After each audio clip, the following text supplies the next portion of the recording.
بھر کی طرح پاک پتن میں بھی کشمیریوں کے ساتھ اظہار یکجہتی کرنے کے لیے ضلعی انتظامیہ کی جانب سے ایک ریلی نکالی گئی۔ ریلی کی قیادت ڈپٹی کمشنر پاک پتن احمد سہیل کیفی نے کی۔ ضلعی انتظامیہ کی طرف سے کشمیریوں کے حق میں نکالی گئی اس ریلی میں تمام ضلعی افسران، سرکاری ملازمین، سماجی سیاسی تنظیموں کے رہنماؤں اور سول سوسائٹی کے افراد نے شرکت کی۔ ریلی کے شرکاء نے پلے کارڈز اور بینرز بھی اٹھا رکھے تھے جن پر کشمیریوں کے ساتھ اظہار یکجہتی و ہمدردی کے متعلق مختلف تحریریں درج تھیں۔ ریلی پرانے پھاٹک چوک سے شروع ہو کر نگینہ چوک میں جا کر اختتام پذیر ہوئی۔ ریلی سے خطاب کرتے ہوئے مقررین کا کہنا تھا کہ کشمیر پاکستان کی شہرگ ہے اور کشمیر کی آزادی تک ہم اپنے کشمیری بھائیوں کے ساتھ ہیں۔ مقررین نے اقوام متحدہ سے مطالبہ کیا کہ وہ کشمیر کی آزادی میں اپنا بھرپور کردار ادا کرے اور کشمیر میں جاری ظلم و بربریت کو بند کروانا۔ Deputy commissioner Ahmad Sohail AC Sharjeel Shahid نے کشمیر کے حوالے سے جو گفتگو کی ہے دیکھتے ہیں حسن بخاری کی اس رپورٹ میں۔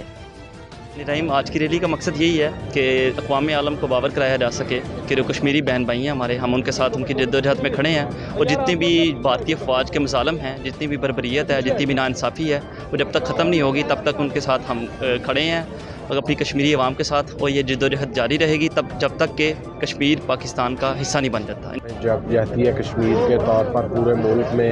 بھرپور طریقے سے منایا جا رہا ہے اور کشمیریوں پر ہونے والے مظالم جو ہیں ان کی بھرپور طریقے سے مذمت کی جاتی ہے، اور کشمیر جو ہے جس کو اہل دانش نے جنت قرار دیا ہے، جنت جیسے نظارے ہیں وہاں، تو یہ بات فیکٹ ہے کہ یہ نہ کبھی کسی کافر کو جنت ملی ہے اور نہ ملے گی، اور انشاءاللہ تعالی عزیز جو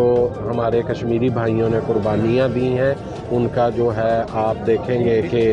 رزلٹ عن قریب نکلے گا، اور ہر لیول پر جو ہے ہمارا مخالف وہ ان کے کیے ہوئے ظلم جو ہیں وہ ان کے سامنے ضرور آئیں گے۔ بہت شکریہ۔